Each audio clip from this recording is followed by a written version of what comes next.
Sweet. All right. Well, yeah, nice Awesome. to meet you again, Stefano. Stefan, Likewise. wait, did I screw it up already? It's Stefano No, or no, Stefan? no. Stefano's good. Okay. It's funny because I had a guy that I used to know and I never ever got it right. I was always doing the opposite one, and so I have to keep asking. But Yeah. Yeah. It used to be Stefano. I'm from Miami, so it used to just be that, but then I went to school in Philly nice. and everyone called me Stefano. At least like professors and stuff. So So now I you're get just both. But yeah. are you in Philly now? No, I'm back in Miami. Oh, okay, cool. Yeah, because I'm not too far from Philly. I'm like 45 minutes from Philly. Oh, cool. Yeah, my town's Nice. it's Jersey. It's like West Jersey, but I don't know if you know New Hope, that kind of area. Um, Not really. 40 minutes north of Philly, but anyway. Awesome. So yeah, so Awesome. let's so I just want to like preface like it's not like I'm going to give you advice, but like I can For tell you sure. some things that, maybe I would try, or again, we just bounce ideas of each other because nobody else knows this stuff like we do. Um, Definitely. I was looking at your email again. So it sounds like your main thing is that you don't really trust the settings in auto mode with Omnipod 5 and Dexcom. Yeah. Can you tell me more So about it? definitely. So I feel like I know how to test my settings in an open loop system, like the basal testing, all that.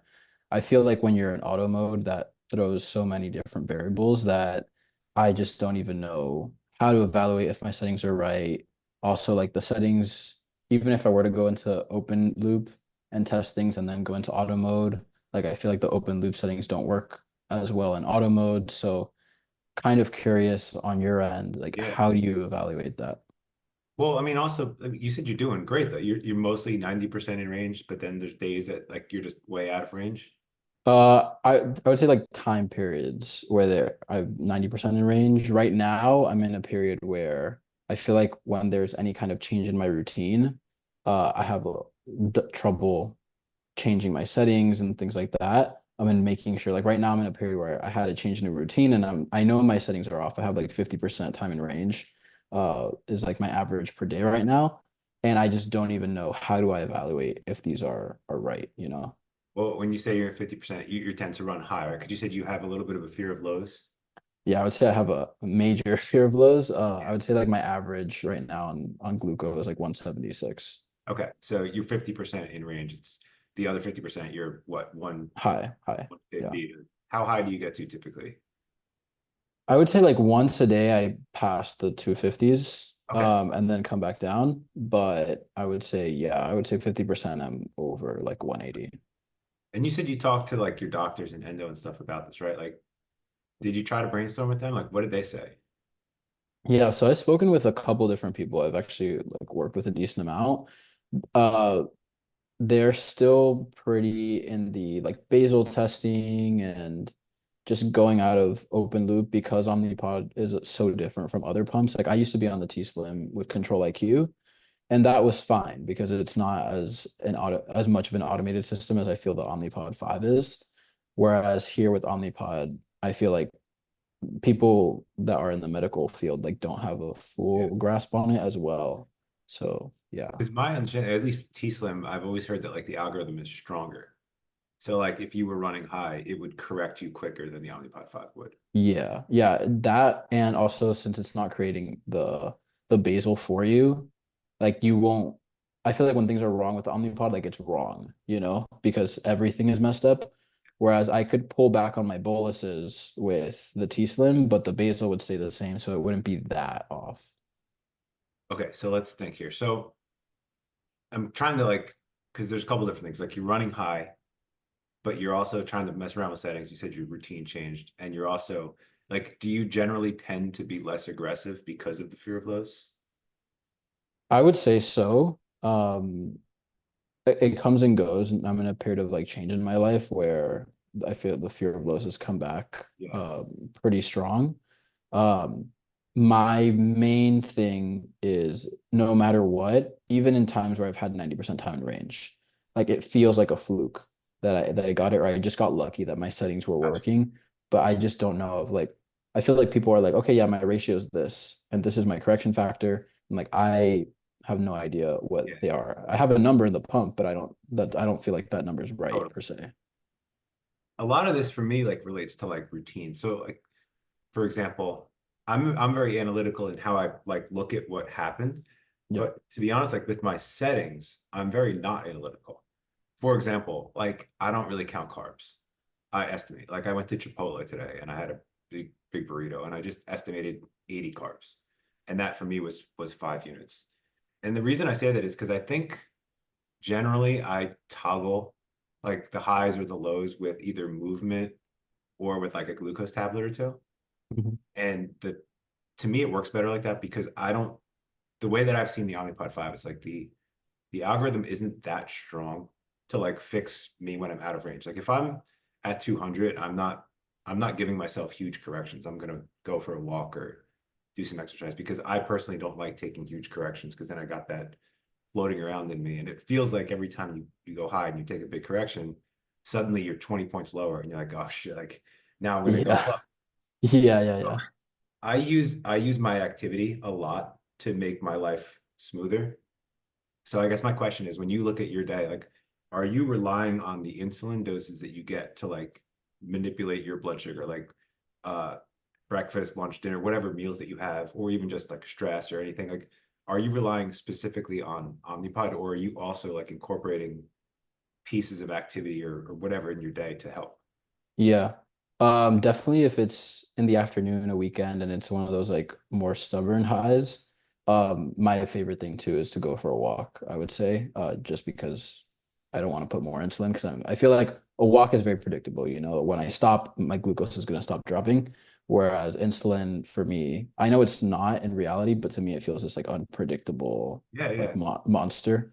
Whereas it's different. Like if I'm in the office during the day, like I'm kind of stuck there, you know. So I'm kind of just giving myself more insulin. Maybe I can walk around a little bit, but it's not like a full walk, you know. Yeah. So I think that might be also right now. Like I started work recently where during those highs, I feel like it's really showing where my insulin isn't meeting my needs right now. All right. So you have a stationary job? Yeah. Okay. One thing to just think about with that is I noticed the same thing, but when you're taking insulin, a lot of the way that insulin works is related to like your circulation and your blood flow and Mhm. not even with exercise, but if you're sitting still, it's almost like that insulin is sort of like I don't think it's scientific, but it's almost like it's pooling up underneath where your pump is. And so Yeah. it's really not doing a great job of correcting. And so if you're trying to take a lot of corrections and you're just sitting still working, theoretically, probably stressed or you're not relaxing in that situation, Yeah. you might have to take so much insulin that, not only does it take a long time to correct the high, but then when you do start moving, like if you even get up to go to the bathroom or something, a lot of times you could see a pretty quick drop and then you feel Hmm. out of control. And then you're Yeah. kind of in this weird spot because you're like, well, what do I do? I have to take all this insulin to stop the high. But now when I do even the slightest movement, I feel like I'm crashing. Yeah. That's sort of what happens a little bit. Yeah, honestly, like that's pretty much exactly how I feel. Like I feel like the whole day I'm giving myself corrections or my pump is giving myself corrections. And another thing I was going to mention in kind of tandem with the settings is the fact that like after I give a meal bolus or now that I always have correction insulin in me, I feel like paralyzed where I can't do anything because if I move for an inch, I'm gonna drop, you know. I know exactly what you mean. Have you been diagnosed for a long time? It's been 8 years now. I would Okay. say the first 4 years were like a breeze, and then I developed a fear of lows like 4 years Gotcha. ago, and ever since then it's been a little rough. Yeah. Okay. So let's look at more in detail. So like, do you wake up at a good range? Yeah. I would say I wake up like under 130 Okay, great. So every day. so you're cruising and then you get to work. Like walk me through like where are you eating breakfast and stuff and like where does it start to go wrong? Yeah, so I eat breakfast at work like around let's say 8:30, and breakfast for sure is that ratio is off because I was in college before, so I wasn't eating breakfast that early. Right. So I'm really starting to see the dawn phenomenon now, whereas I didn't have it for the past couple of years. Uh, so I would say things go to shit like with breakfast. And then they start to kind of I feel like the second it's about to go under like 180 again, it's time for lunch. And then I eat lunch, then it runs high, and then it comes down right in time for like a snack. And I then know. I eat. So yeah, I would What say do you it's like typically that have for now. breakfast? Right now, I pretty much have like ground turkey, eggs, and like two rice cakes with some peanut butter. It's So pretty relatively much, low carb besides the rice cakes. yeah. I'd say like in total the meal comes out to like 16 grams of carbs. 16? Yeah. Okay. Yeah, so Uh, pretty low carb. I mean, I know for me that like even different numbers of carbs hit me differently. Like rice cakes hit me hard for whatever reason. Yeah. Um, I would also say, I mean, I'm guessing you're familiar, but you know that like in the morning, most people tend to be more resistant. Yeah. And so oftentimes like our ratios are tighter or stronger in the morning. And so if you're already seeing a rise from like the dawn phenomenon, even before you eat, I would like if that was me, what I would do, forgetting the fear of lows for a second, I would be very aggressive with the morning because getting off track in the morning just screws up the rest of your day. Because I was talking to another friend about this who tends to take less insulin up front and then does corrections. But the problem with corrections is that like if you take a correction, let's say an hour after you eat, the food is already partially digested. And so now Yeah. you're taking that correction and that insulin's going to be in you for another 2 or 3 hours, 4 hours even. And so that's where some of those steep drops can happen. Whereas if you know that every day you're eating the same thing and you're going from 130 to 180 or whatever, I would get as aggressive as I needed to stop that from happening. So like over the course of a week, what do you normally take? Like how much insulin for that breakfast do you normally take? I don't know units, I know ratios. I know my ratio right now is like 1 to 6 for Okay. breakfast. So yeah, probably would have to I would bump like 1 to 5.5 first, maybe 1 to 5 Okay. later, you know. So when you do you use like the calculator when you're doing the Yeah, yeah. I just I would use just the bolus calculator. I would just encourage you to start to get familiar with just how much insulin you're giving yourself, like not Yeah. just ratios, just look at what the dosage is. Hmm. It's also like that can almost be like exposure therapy in a way. Like if Yeah. you start to see like, oh, I just need 5 units for 20 grams of carbs, like your brain is gonna not be afraid of it if you see it working. Yeah. Yeah, yeah. But I think what I would do, like I said, is let's just say that today your dosage for that breakfast is 5 units and you're going from 130 to 180. I would either adjust the pre-bolus and do it earlier, or I would start to increase that dosage every day until I saw it maybe level out at, I don't know, 150, 160, and then come back down. So it's not like a perfect science. Like, and that's why like I don't think I personally I don't look at ratios. I look at the amount of insulin that I'm giving myself because Okay. it's easy for me to manage that. Because Yeah. if you just see that Monday 5 units, you still went up to 180 and you just got stuck there. If Tuesday you try 6 units and you go to 170, you stay there. You can use that as guidance, and then the next day you can maybe try 6.5 and whatever it takes to stop that initial high so that you're not correcting. Yeah. I just think corrections are tough because they really do just you just have that insulin there and that's going to cause you to crash if you start moving. So I would think breakfast is key. Um, For sure. I don't know if that's helpful, but like I said, I would first thing I'm just going to bust out my thing too, actually, because I was walking before we started, so now I want to see where I am. But yeah, like when I do, like I'm just looking at my pot right now, but Yeah.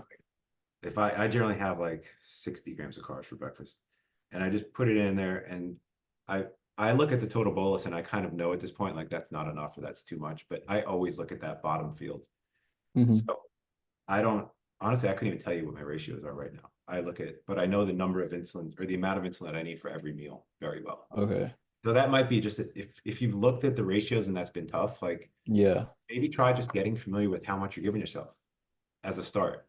Hmm. Yeah, that's good. I'll definitely start doing that. Cool. Now, if you take the same amount, like tomorrow, if you take whatever you normally take and you still get stuck at 180, even though you're at work, like I would still encourage you, if it's at all possible, like make extra trips to go to the bathroom, just fake it. Be like, Yeah, I yeah. gotta get up and get water. Like, do anything to not sit still for like 2 or 3 hours after you eat. Hmm. See if that helps. Again, like little behavior changes really do make management easier. I have days kind of like you're describing. Like if I'm in meetings all day and I'm stressed, I'm going to be way higher than I normally am. And I'm also going to take way more insulin than I normally would. And those days I just feel like crap.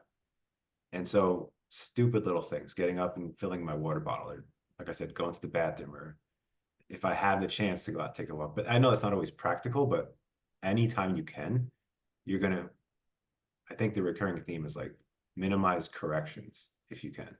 Yeah. Those lead to lows. Yeah. And I'm kind of curious, like with a successful bolus for you, right? Um, like I told you, all my training happened with an open loop pump, so that's why I know open loop Sure. so well. And there was the typical like, you go up a little bit and then you kind of come back down and it evens out. Um, with the Omnipod 5, like, do you see that is normally what happens for you too, or what is like your blood sugar graph kind of look like after a successful bolus? I typically eat usually around like 100 to 120, although I'll eat from a lower, but I don't ever, I view it as like a big failure if I get to 170 because I just don't want to Yeah, be up there. Now, with yeah, that said, I think we have to remember that even people that don't have diabetes, they will have blood sugar go up. for And sure. it depends on what you eat. And I eat pretty healthy, but to me, I just don't like the way I feel when I get to 170, 180. I think it's even psychological, because like the number on your watch will change or Hmm. whatever. It's like where it Yeah, becomes yellow, and I'm like, oh shit, I gotta. So there's yeah, something that I just really don't like to be there. So if I see that I'm going up too quickly, like that's when I'm gonna very quickly move. I mean, there's times that I even just get up and do like jumping jacks or push-ups just to. I feel like you can hack that arrow on Dexcom fairly easy. Like if you see it going straight up, like you got to move, and if you can see that thing be a diagonal, I think I've got it at that point. But it's a balance because you don't want to overdo it and then crash. But I don't let myself get to 180. okay. Because pretty like what I always see with mine, like I don't know if I'm just eating like really low glycemic index foods and it's not hitting my system or what, but it's like I have like no balance. Either it's I give a bolus and I'm just like stuck at 120 the whole time, which sounds great after, but like Yeah, while the bolus is in my system, I'm like, you're this nervous. is about to crash, Yeah. And it just won't. It'll just stay straight. Or if I give less insulin so that I have a little bit more of a rise, so I have more cushion, then it'll just like it won't come back down later. It'll just kind of stay there. Oh, That's where exactly. I feel. Yeah. So it's almost like a flat line is not necessarily what we want because it can be you have to look at it all the time. You're like, oh, is this gonna just bottom out right away? Yeah. Yeah. So your breakfast is pretty low carb. Like, is that generally how you eat? I would say like breakfast is my lowest carb meal of the day. The rest, I would say like depends how I'm feeling, but I would say like 45 for lunch for sure, like either rice or pasta.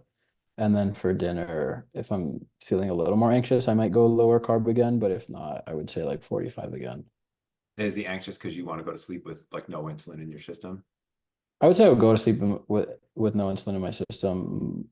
Generally, it's just more like nighttime in general. Like when it gets dark outside, there's like something about that like makes me Yeah, yeah. more nervous about giving insulin. So And yeah. we're more sensitive typically in the evening too, right? Yeah, exactly. Less can do more. Yeah, yeah, Um, let's keep talking through, but I'm also curious, like, can you tell me about like where the fear of flows come from? Like, was there a specific example? for sure. Yeah, so I got put on the T-Slim when I went to college and during COVID. Like I went to college right when the height of COVID.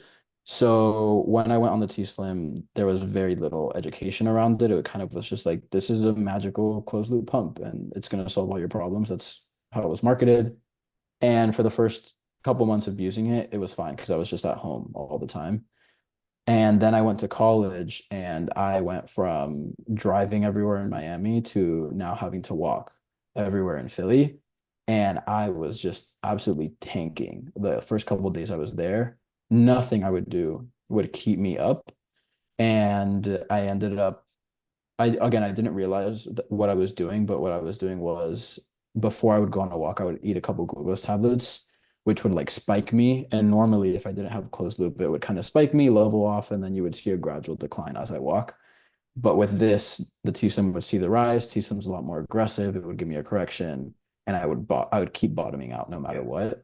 And I had one big like low where I never passed out or anything like that, but it was just one where like my meter, it was really cold, so my meter wasn't turning on when I tried checking my blood sugar, and that from that one I was like traumatized.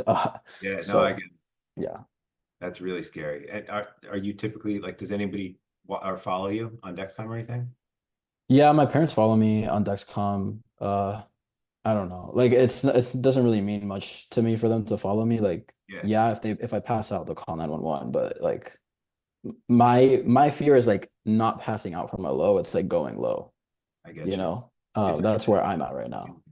Yeah, like yeah. shit. Like I had one earlier. I was when I got that Chipotle today. I was really active today. I golfed and I went to the gym. And normally I'm fine with Chipotle. It doesn't even budge me really. But Hmm. today I took my normal bolus. But then I took like a shower right afterwards, which usually for me plummets me after the shower. Yeah, me too. And I found myself, I was at 140 when I went in the shower. I got out of the shower at 90. And then but after that, I was at 70 with 4 units in me. And I was like, Oh oh. my God. Yeah. So I ended up taking 8 glucose tablets and it leveled out like basically right away. But when you do have all that insulin in you, you're like, oh no, like, am I gonna need to bust out the glucagon? Like I've never had to do that, but Yeah. it crossed my mind today. So I get it with the fear of lows. Now, What I was gonna ask, what kind of goes through your head? Like I feel like there's so much education around like fear of lows to a certain degree is healthy and stuff like that. And I had diabetes for a while without a fear of lows. And I'm like a rule follower, So if they tell me treat your lows right away, even if you don't feel it, like the whole thing, like I always did that. I always respected lows. The switch was when I started to fear them instead of respect them. And I'm kind of curious, like I feel like everyone has a different thing that goes in their head when they start to see that low number that kind of keeps them grounded and not like full panic attack mode. So I'm kind of curious like what that is for you. Like how do you reason through well, managing lows? it's a cool question because I think it's an interesting psychological thing because I know for me, a lot of times I'm more afraid of the number than how I feel. It's Hmm. like I see the arrow and I see the amount of insulin in my system, and I'm like, oh no, like that's where the panic comes from. It's not necessarily usually how I feel. And that's sort of what I tell myself is like the number scares me, but then I sort of put it down for a second, turn the phone off, and I'm like, am I shaky? Like, do I feel jittery? Am I like, do I have that anxious energy that I tend to get when I'm low? And if I don't, then I'm like, okay, I can get through this and I can just manage it mindfully. So that's been the big thing for me is trying to actually check into my body versus just what the devices tell me. Because I think it's easy to get wrapped up in that. And not only that, it's like my mom follows me. And it's like, it's almost like I fear the other people worrying about me more than I worry about myself Yeah. in a strange way, because I don't want them to think that I'm being irresponsible or whatever. So I try to fix it as fast as I can, not necessarily because of that, but just to avoid those feelings. I've had some lows where I do like I was pretty I was sometimes I'm too aggressive. And like a couple weeks ago, I had a couple 48s, 47s, and that's very rare for me, but I did feel them. And so those, they didn't scare me. I still respect them because I still felt completely in control. And it's like, I guess understanding what's going on. Like if I do get jittery, I do understand that. Like, oh, I just need some fast acting glucose. And I think I've had enough experiences of seeing the glucose work, regardless of what else was in my stomach. I know some people get afraid of the glucose tablets not working if like maybe they're full, if they just had a big heavy meal. Yeah. I haven't had that experience. They've always worked for me, so I do trust them very much. Like I've never had to use. I use that nasal spray. Yeah, Bexing, yeah. I've never had to use it, but so yeah, I try to put the phone down for a second and again like look internal, be like, how do I feel? And if I feel okay, I can think my way through it. And but I guess with that said, I tend to act quickly too, just because I'm not afraid of the rebound because I think what I see with glucose tablets is if I rebound from them, it's like a light rebound. Yeah. Like it'll spike, but it'll come right back down. Hmm. Whereas it's not like I'm eating. Like if I do have those nights where, where you just get like that feeling at the bottom of your stomach and you can't get full because you just Yeah. like that panic eating. Hmm. Those highs, those are tough. So I Yeah. try to really just stick with the glucose tablets, and if I need sustained, leveling, then I'll have some protein. But I had fear of lows. I had a fear of lows when I was on pens Okay. because I felt like I the basal was the killer for me. I Hmm. trust the Omnipod 5 in that I've looked at the auto log that you can look at. Yeah. I can see that like when I'm low, it's not giving me basal for like a really long time. And so it tends to be easier to manage. And so kind of to your point about not trusting the technology, like that is one thing I actually do trust. It's not like it's going to prevent a low, but it's going to make it easier than it would have been if I was on pens. Yeah. Yeah. I Makes don't know. sense. It's I'm not the kind right. of curious. Oh, sorry, no. No, Continue. no, go ahead. I was gonna say kind of around like low fear of lows and we were talking about like meal boluses and stuff like that. I'm kind of curious how you manage like the first 2 hours after a bolus. Like I feel like those I'm really like I give that bolus and I am like sat in my chair, will not get up for anything. Um Obviously like that's not normal. So Well, I mean, it's you yeah. respect it. I get it. I know where it comes from. I Yeah. I was like that. I'm not like that anymore. I'll go for a walk right after I've taken like a 2 or 3 unit bolus. Not a long one, but like I have a grocery store down the Hmm. road. So I'll go there a lot of times. But I carry glucose tablets with me everywhere I go. Um, I'll even like as an example of like golfing, it's not the most physical thing, but you are walking a lot. And Yeah, so yeah. today, like, I'm eating a protein bar and I gave myself 4 units and I'm not stopping what I'm doing. Because I also know that I respond differently. Like for some reason when I'm outside and I'm really hot, like I just require more insulin. And so I kind of just know my tendencies at this point. And again, like I guess maybe I trust it more than I realize, more the Omnipod, because Hmm. I don't I don't really have lows, like scary lows at all. Like I'll ride in the 70s for hours and I'm very comfortable with that. Um, I will toggle here and there with like one glucose tablet. Like if I'm at like 70 and I got a unit in me or something, because I don't want to go into the 60s really. But I don't see super severe declines, even if I have quite a bit of insulin in me, unless I'm like, if I'm at the gym, that's a different story. Yeah, yeah. Um, but I guess the other thing I would say is that when I do see, like, if I was to eat a meal with a bunch of insulin and then do something and see like a 20 or a 30 point drop, in my experience, it does tend to come up again as soon as I sit down. So that might be something to consider. It's not because the food that you ate is still in there. Yeah. So it's natural that your blood sugar is going to come down if you move because your muscles require sugar and it's gonna lower your blood sugar anytime you're doing anything. But that doesn't stop the food from wanting to increase your blood sugar. And so I would just encourage you to not panic right away if you do see a quick drop, because if you sit still, just even for 5 or 10 minutes, like you'll probably see the readings like drop and then level out and then go back up again in many Hmm. cases. So that might be another thing to consider. Okay. But do you fear lows like overnight, like when you sleep? Uh, Not super. It depends. Like I would say a regular night, no. I have been going to bed with like I've been going to bed high because everything has been kind of so off, and I know it'll come back down into range. If I'm at my parents' house, like I can go to sleep no problem. Uh, now that I'm in my apartment, if I spend the night here, I sometimes will raise my target a little bit just to give me some buffer room just overnight. And when I Yeah, wake up, like for example, this morning, my target was 150. Because I was just like really anxious last night and I was like, I need to sleep. And when I woke up, I saw that I was 150 when I woke up, and I was like, if I'm 150 when I wake up, like that's gonna go up. So I gave myself a correction. I brought my target down and then I gave myself a correction based on that, and that prevented the high. So that was a win. But yeah, I would say normally though, no, I can sleep fine. That's like when I trust the system the most but because there is no physical activity involved. I'm just thinking again, like as we're talking, like I think for you it might not really be settings. I think it might be looking at the amount of insulin, increasing it, focusing on breakfast, like getting breakfast right, and then taking the rest of your day from there. Hold on a second. Oh, it says my meeting's going to end in 10 minutes. All good. Um, I just think I think you can get yourself into like that analysis or paralysis by analysis if you're looking at Yeah. time. And Hmm. that's why I'm just not that my way is the right way, but like I don't know what my insulin to carb ratios are. I guess I did, but like then as time went on, I'm sure they've adjusted. They definitely changed depending on the season too, but by knowing the amount of insulin that I typically require, because so many of us like eat similar things every day. Yeah. So if you can nail it one day, you can more or less do the same thing every other day, Hmm. and then you adjust, or then you incorporate movement.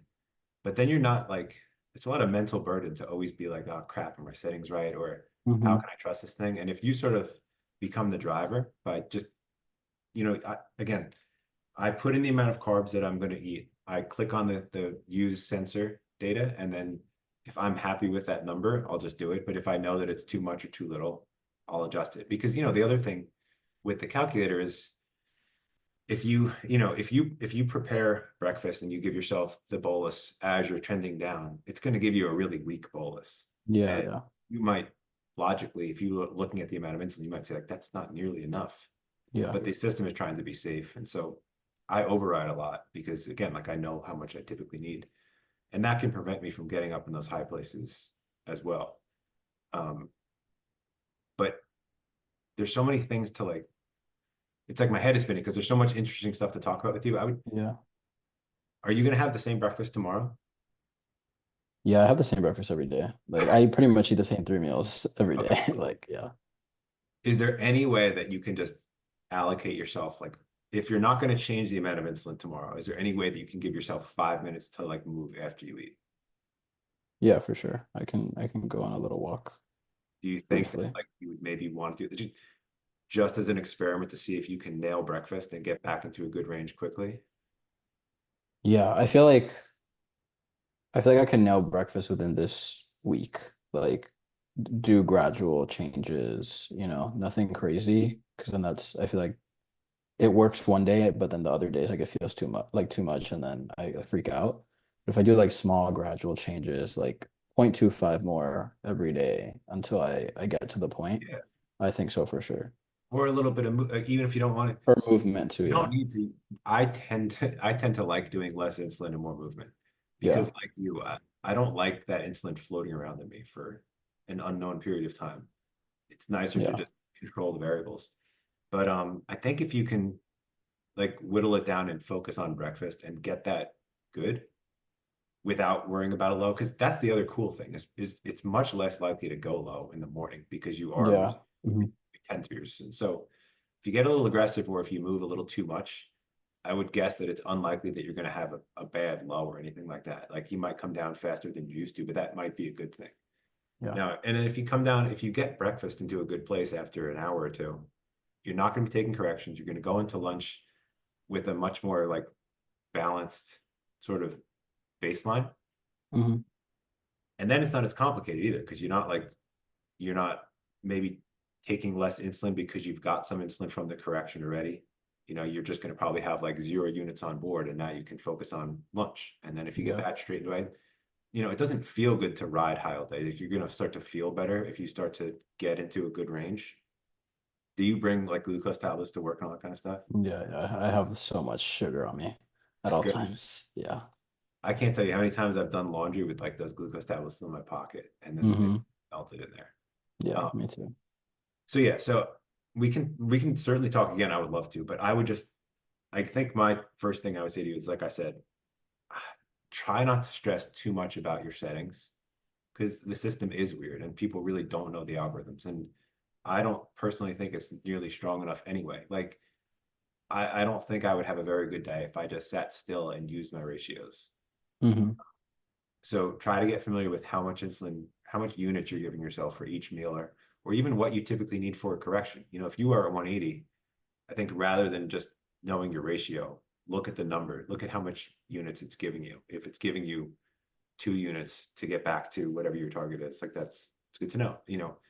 Helps you going forward because if you see a number that's too high or too low, it's also peace of mind. Like, okay, I'm feeling safe. It's not going to make me go low or oh crap, I'm going to be chasing that again. Yeah. But yeah, try to focus on breakfast. Just either adjust the insulin or try to get some movement in and just really, really hone in on that because I think your whole day is going to be better if you get breakfast in good shape. So maybe you want to talk again in like a week or something, and like depending on how this week goes, we can see if there's any help, any progress or not. For sure. Is that cool I with you? have one last question, super fast. Yeah, man. which is just about your insulin action time. Hmm. Um, do you, I know that's like technically a setting, but it's not like the correction setting. This is just more about, like how fast the Yeah. insulin runs out in your system. Like, I'm kind of curious what you have that number I at. know mine is lower than it's actually working, but I have mine set Yeah. at 2.5 hours Okay. Okay. because Yeah. I prefer for it to be stronger because I know if Mhm. it's 3 or 4, it's going to tend to estimate that I have way more insulin on board than I actually want, and it's going to give me Yeah. weak correction. So I do 2.5. Now, the thing to know about that is that there's times that like mine will say 0 units on board, but I could still have a low because I actually do still have insulin on me. Yeah. Yeah. So it's Okay. giving, but it works for me. Yeah. I was just curious because I've spoken to different people and there's people who range from, yeah, 2.5 to all the way to like 5 hours. So I was kind of curious. I think Uh, that's the thing for me again. It's like if I've if I was on manual mode, I would really have to pay more attention to my settings. mm, But I just kind of toggle it with yeah. movement, tablets, and then corrections. But like I'm not again, like I'm just not worried about those little details. I'm very analytical, but not with that stuff, ironically, because it just Yeah. didn't work as well for me. Hmm. Because life is like I think that would be great if you were sitting still, eating the exact same things under the exact same stresses with the same amount of sleep and energy every day. Like Yeah. those settings would, if you nailed them down, you'd be set because there would be fewer variables. But everything's always changing. So I like to have control of it so I can be flexible. Yeah. No, it's a great takeaway because honestly, like I mentioned, sometimes I'm 90% time in range. Sometimes in life I'm 50%. And I feel like the times where I'm 90%, it just so happened that those settings worked and everything was all good. But the second that things deviate from those settings, I feel like paralyzed. And that's where I start to see like the 50% time in range. So I'm really going to start paying attention to that, like I think that's actual going to unit help you number. feel less paralyzed because you're going to have more Yeah. ownership Yeah. of what's going on. I agree. So is it cool if I post this and maybe other people have the Yeah, same question? all good.